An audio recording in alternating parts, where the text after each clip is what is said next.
कि अब परमवीर सिंह इस्तीफा दें, लेकिन सवाल यही है शिवम त्यागी, सुभाष झा, सवाल यही है कि खाकी वर्दी जब अपना पद संभालता है तो एक शपथ लेता है कि वो हमेशा सच बोलेगा, नैतिक मूल्यों के साथ रहेगा, लेकिन उसका जब झूठ बेनकाब हो जाए, ये बताए कि कोई मूल्य नहीं थे नैतिकता के, ये बताए कि वो जो शपथ ली थी वो भी झूठी थी,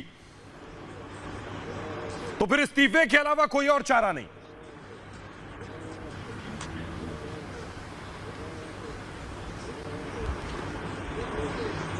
सुभाष झा जी हमें नजर नहीं आ रहे हैं, सुभाष झा जी शायद फिर से जुड़ेंगे, लेकिन प्रीति आप तो लगातार रिपब्लिक से जुड़ती रही हैं और आपने अपनी बात भी रिपब्लिक के जरिए रखी है।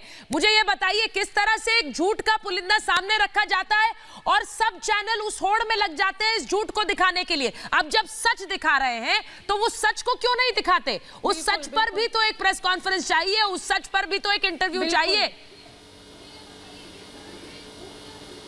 सुचरिता जी, प्रेस कॉन्फ्रेंस भी चाहिए और हमें इस पे सफाई भी चाहिए। और क्योंकि आपके पैनल पे विक्रम सर बैठे हैं, सर आपको सल्यूट है कि हमारे देश में ऐसे खाकी वर्दी के पूर्व डीजीपी भी बैठे हैं जिनको अपनी जिम्मेदारियां पता है। सर मुंबई पुलिस कमिश्नर को आपके अंडर में आके ट्रेनिंग लेनी चाहिए जिससे एक आम नागरिक का पुलिस पे जो भरोसा उठता जाता है वो ना उठे। और सुचरिता जी मैं आपको बताऊं, कुछ चैनल्स तो अभी भी हैं जिनको मैंने कल देखा है कि ये टीआरपी वाला जो एक स्कैंडल है जिसको बड़े चौड़े में अपने चैनल्स में दिखा रहे हैं और उनको शर्म नहीं आ रही है कि पूरा देश उनके ऊपर हंस रहा है।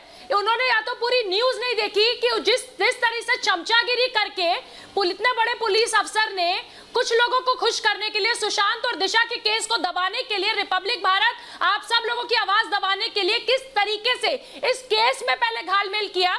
दिशा सालियान की फाइल डिलीट की। अगर आप इतने जिम्मेदार पुलिस वाले थे तो कैसे दिशा सालियान की फाइल डिलीट हो गई?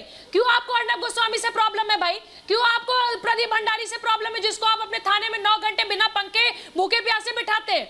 अरे इतनी आपने अपना जोशीलापन आपने दिशा और सुशांत के केस में लगाया होता तो ये केस सीबीआई को कभी ट्रांसफर ही नहीं होता सुचरिता जी, और रिपब्लिक भारत नहीं होता। तो सच में आज भी जो हमारे दिलों में ना, चाहे वो पालघर के संत हो, चाहे वो अयोध्या का मामला रहा हो, चाहे वो देश का कोई और मामला रहा हो, चाहे अनुच्छेद हो, चाहे वो आर्टिकल 370 हो, कभी भी हम इस तक पहुंच ही नहीं पाते।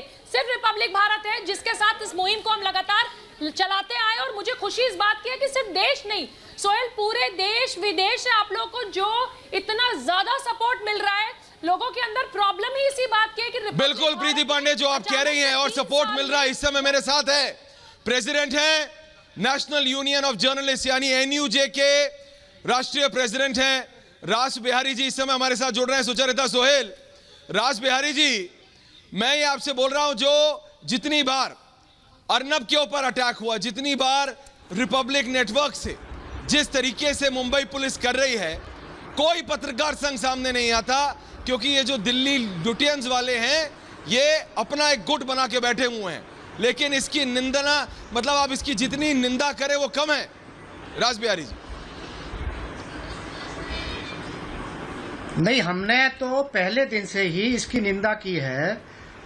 और अभी जिस दिन अर्नब गोस्वामी को महाराष्ट्र विधानसभा ने नोटिस भेजा था, उस दिन भी मैंने एक चैनल पे बोला था कि इस तरह बुलाना ये विधानसभा के नियमों के भी खिलाफ है और मीडिया पर तो हमला है ही। देखिए, हमने चाहे रिपब्लिक टीवी का मामला हो या किसी भी चैनल का मामला हो, देश में किसी भी पत्रकार पर हमला होता है, किसी भी पत्रकार की हत्या होती है, किसी पत्रकारों को चाहे निकालने का मामला हो, चाहे उनको छटनी करने का मामला हो, हमने हमेशा आवाज उठाई है। और मैं आपको ये बताना चाहता हूं कि एनयूजे की तरफ से 24 जुलाई को और 29 अगस्त को जी बोलिए। जी शरद जी, आप हमने 29 अगस्त को भी राष्ट्रपति को ज्ञापन देके देश में पत्रकारों पर जो हमले हो रहे हैं, कोई किसी भी सरकार में हो, हमने मांग की है कि इसमें केंद्र सरकार दखल दे। और खास तौर में आपने देखा होगा कि कोरोना वाले मामले में, कोरोना के महामारी की आड़ में महाराष्ट्र में भी, गुजरात में भी, दिल्ली में भी कई जगह पत्रकारों पर फर्जी मुकदमे दर्ज किए गए, हमने तब भी आवाज उठाई है। लेकिन हाँ, ये मैं आपकी एक बात से ये सहमत हूं कि कुछ लोग वो एक राजनीतिक दृष्टिकोण लेके जो प्रदर्शन करते हैं, जो विरोध दर्ज करते हैं, लेकिन हमने हर मामले में पहल ली है और हमें इस बात की लेकिन राज बिहारी जी भी हमें प्रसन्नता होती है कि हमारी जितनी भी इकाइयां हैं देश में। जी बिल्कुल, लेकिन कल हमने जिस तरह से देखा प्रदीप भंडारी के साथ उनको इलीगली डिटेन किया गया, और आज हम दिखा रहे हैं एक ही इंटरनल कम्युनिकेशन है साफ बार का रिपब्लिक को कि अगर कुछ गलती होती तो हम आपको बताएंगे। कोई भी इशू ही नहीं है। जिस तरीके से टारगेट किया जा रहा है जानबूझकर, क्योंकि चाहे वो पालघर की सच्चाई हो, चाहे वो सुशांत सिंह राजपूत में एक सच्ची इन्वेस्टिगेशन की बात हो, चाहे वो हाथरस कांड में अगर आपको याद हो तो हमने असलियत दिखाई थी हाथरस के पीछे कौन है, ये सारी चीजों करने के बाद रोकने की कोशिश की जा रही है और इसीलिए टारगेट किया जा रहा है बार बार रिपब्लिक को। राज बिहारी जी, मैं ऐश्वर्या एक बात ये बोलता हूं कि अगर आपको मतलब प्रशासन को, सरकार को, पुलिस को अगर किसी भी चैनल की रिपोर्टिंग से कोई परेशानी है तो उसका रास्ता दूसरा है। आप कानूनी लड़ाई लड़िए। आप रिपोर्टरों को थाने बुला के तंग करते हैं, आप छापेमारी करते हैं, आप उनके रिपोर्टर को केवल पता पूछने पर गिरफ्तार कर लेते हैं। तो ये एक तरह से सरकार की मंशा है कि मीडिया की आवाज को दबाई जाए, चैनल की आवाज को दबाई जाए। हम इसके सख्त विरोध हैं और हम इसके खिलाफ हम प्रधानमंत्री से, केंद्रीय गृह मंत्री से, केंद्रीय सूचना प्रसारण मंत्री से जहां भी हम इसकी सुनवाई कर सकते हैं वहां हम इसकी शिकायत करेंगे और इस मामले को हम जोर शोर से उठाएंगे। सिर्फ आपका ही मामला नहीं, देश भर में जहां भी जिस भी पत्रकार पर इस तरह का हमला होगा पुलिस कार्रवाई करेगी। हमने हाथरस वाले मामले में भी उत्तर प्रदेश सरकार से मांग की कि सरकार जो मीडिया पर रोक लगाई जाए उसको हटाई जाए। हम मीडिया पर किसी भी तरह की बंदिश के पूरी तरह खिलाफ हैं। इसके खिलाफ हम लड़ते रहे हैं और लड़ते रहेंगे।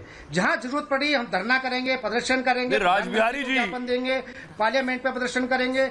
हम इस लड़ाई में पीछे नहीं हटेंगे। इस लड़ाई में हम आपके साथ हैं और रहेंगे। जी, लेकिन एक सवाल मेरा जरूर है आपसे, उन सब की जुबानें क्यों सिली हैं? उनकी बोलतियां बंद क्यों हैं? जो पहले एक प्रोपेगेंडा चला रहे थे कमिश्नर का, अब जब हमने सच बता दिया तो आखिर उनकी जुबानें क्यों नहीं खुल रही?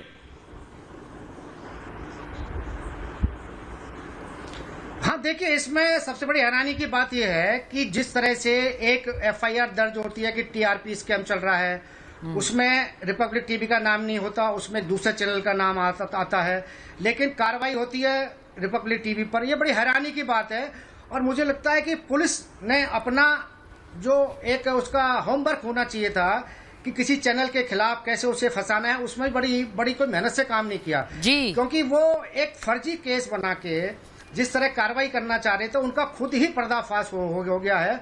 और जिस तरह से मैंने कल सुना कि जिस तरह से डीसीपी को हटाया गया है, ये भी इसकी एक तरह से राज बिहारी जी रिपब्लिक भारत के समर्थन के लिए मुझे लगता है कि जो लोग हमारा समर्थन कर रहे हैं हम उनको तो शुक्रिया कहेंगे, लेकिन जो नहीं कर रहे हैं हमें उनसे भी शिकायत नहीं है, क्योंकि आप खुद ब खुद किस तरह एक्सपोज हो जाते हैं ये सामने आ गया है। मैं सीधे संजीव जी जो लोग समर्थन नहीं करते हैं उनका भी शुक्रिया है, क्योंकि जब आप सवाल उठाते हैं तो हमें और प्रेरणा मिलती है कि झूठे सवालों को एक्सपोज कर दें, झूठ को बेनकाब कर दें। हम तो और तीव्रता से अपना काम करते हैं, वही हमने किया है, तो उनका भी शुक्रिया है जो सवाल उठा रहे हैं।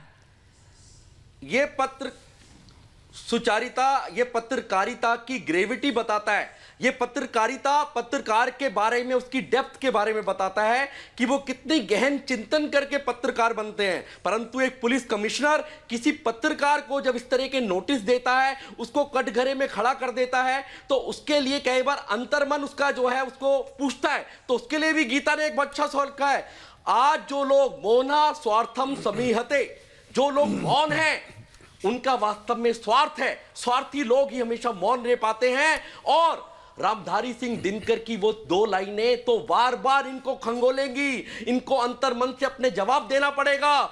समर शेष है नहीं पाप का, बागी केवल भ्याग, जो तटस्थ है समय लिखेगा उसका भी इतिहास। वास्तव में आज सबको रिपब्लिक भारत के साथ समर्थन में आके खड़ा होना चाहिए, वरना इतिहास में चुप रहने का, मौन रहने का, तटस्थ रहने का, और उनकी आने वाली जनरेशन उनसे पूछेगी आपने क्यों नहीं एक तरफ जाके खड़े हुए, आप पांडवों के साथ क्यों नहीं खड़े हुए, क्या सिर्फ 5 थे इसलिए?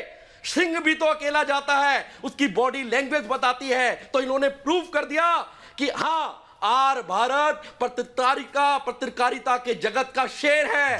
रिपब्लिक भारत, सुचारिता, प्रदीप, सोहेल, अनेकों पत्रकार एक नए आयाम पर, एक नई दृष्टि से लोगों ने पत्रकारिता को और टीवी को आज जज करना शुरू कर दिया है, उसको देखना शुरू कर दिया है। आप सब बधाई के पात्र हैं। संजीव जी, और अब देश ने उनको भी देख लिया है।